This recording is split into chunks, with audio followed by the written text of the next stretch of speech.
Hey, what's going on, guys? This is Coach Ray Briggs, the basketball coach here in Texas, part-time online marketer. Wanted to shoot this video and share some content with you on a book that a mastermind group of mine has been reading called Think and Grow Rich by Napoleon Hill. Okay. Now, what's fascinating about this book, I'm not sure if you've heard of it or not. If you have not heard of it, it's called Think and Grow Rich by Napoleon Hill. Get it, read it, and when you get done reading it, read it again. Okay. It's one of the first books that I read when I started kind of getting off into some of my different entrepreneurial efforts or endeavors. And the awesome thing about this book is it really just kind of formulates and it gives you an exact process that you can plug into to really start working on your mindset, to really start opening your belief of what's possible, what you can create, what you can achieve, how to understand how you attract certain things into your experience. Whether or not you are knowledgeable in that specific industry or niche, or just really start to formulate your mind in a way where you're aware of what's inside of you and what you're capable of doing without any limiting beliefs. So we're getting towards the end of the book, and the chapter we read this morning was on the fear of criticism. Okay, and it's talking about 6 major fears that stop people from going after their goals and dreams and experience success in their life.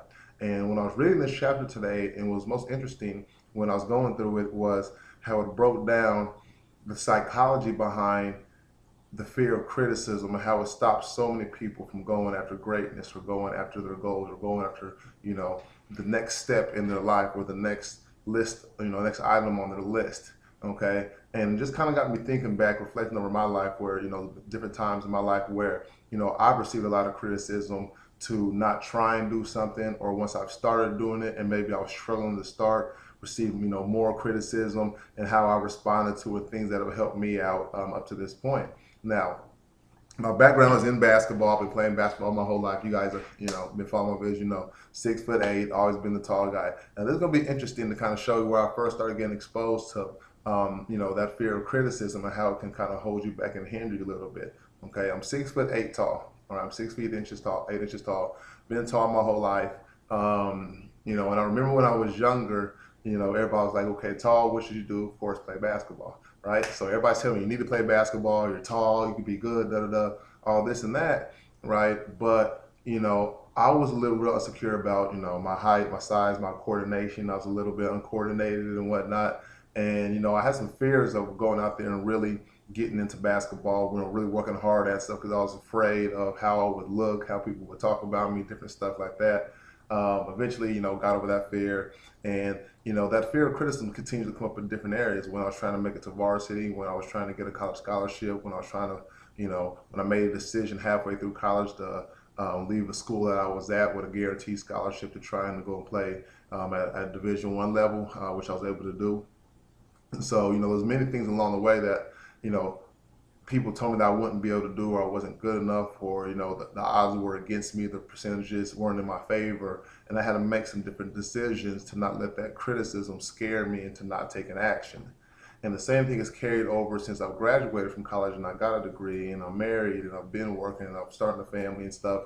And I've always been followed this entrepreneurial path, right? I've always been, I understood from a young age that, you know, as long as you're working for somebody else, there's always going to be a cap on your income and your freedom, your time freedom as far as what you can do. I see my mom work 2 or 3 jobs her whole life and not being able to attend different sporting events, or not being able to travel the way she wanted to, or do other things that she had in her heart to do because she was working or had used up all her vacation time or didn't have things. So I understood from a young age that when I had a family, that was a decision I was going to make. I was going to try and find a way, that I was going to make a way for me to be able to have that type of lifestyle where my family could be a family, we could spend time together doing the things that we love doing. And the only way you can do that is following that entrepreneurial path, by creating a way to make that happen. Now, after getting a degree, after playing sports and stuff like that, everybody's like, people tell me, once you go get a good paying job, that stuff doesn't work. You know what I mean? That all was online marketing or network marketing or home based business. Those percentages aren't in your favor. You tried it before, it didn't work.